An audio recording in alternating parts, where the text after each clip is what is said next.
Puerto is a super dangerous wave. If you hang around and surf that wave hard and charge it on a regular basis, like it's inevitable you're going to end up getting hurt.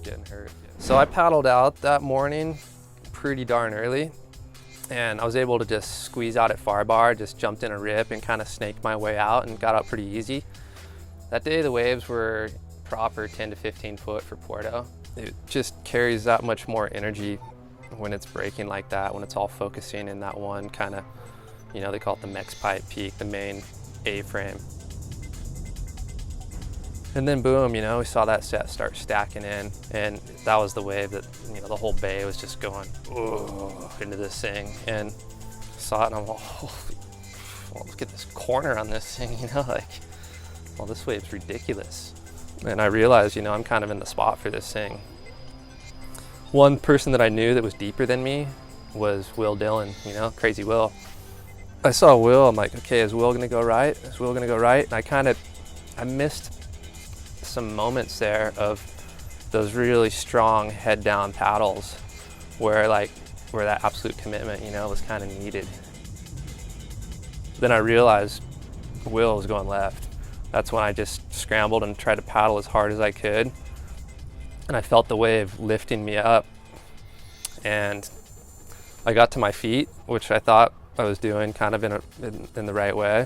The wave had so much lift to it. I felt myself like almost like go backwards with it for a moment, and it held me there at the top there for that split second that I knew was just like, oh God, this is not what I wanted. I wanted to be down that face like already, you know? And next thing I know, boom, disconnected. The thing just boxed out, just trenched out, and I'm airdropping.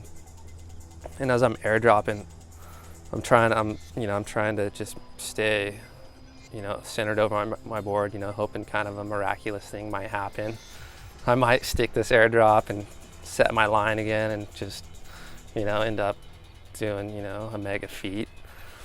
Like I slipped and then it just boom, catapulted me backwards, and boom, that's when my shoulder,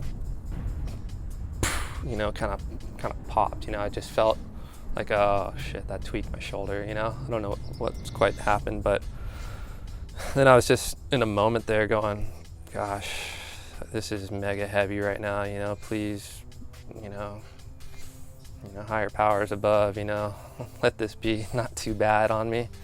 I just slid down on my back. Very fortunately, the lip had completely gone over and I was just in the barrel of the wave. So thank God I didn't get hit by that lip. You know, I didn't get blown to bits, but I got ragdolled like crazy, you know, you're just going every single direction possible. I'm underwater, getting pounded, shaking in all directions. Going, okay, gosh, you know, this could have been much, much worse. You know, I knew my shoulder was tweaked. I didn't know how bad it was underwater. It's just one of those things, you know, adrenaline's kicking in. Couldn't do anything, you know, I couldn't barely grab my board, you know. I had that little bit of flotation, so that helps you stay kind of on the surface, and just I dealt with, you know, 5-6 waves, washed to the beach. So I got to the beach, kind of just one arm grabbed my board, you know, washed up on the sand, and basically drug my board up the beach. And I think as far as shoulder dislocation goes, it's not such a bad one. For me, that was my scariest wipeout out at Puerto.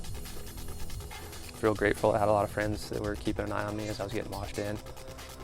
You know, given another chance, I'd like to think I could have made it.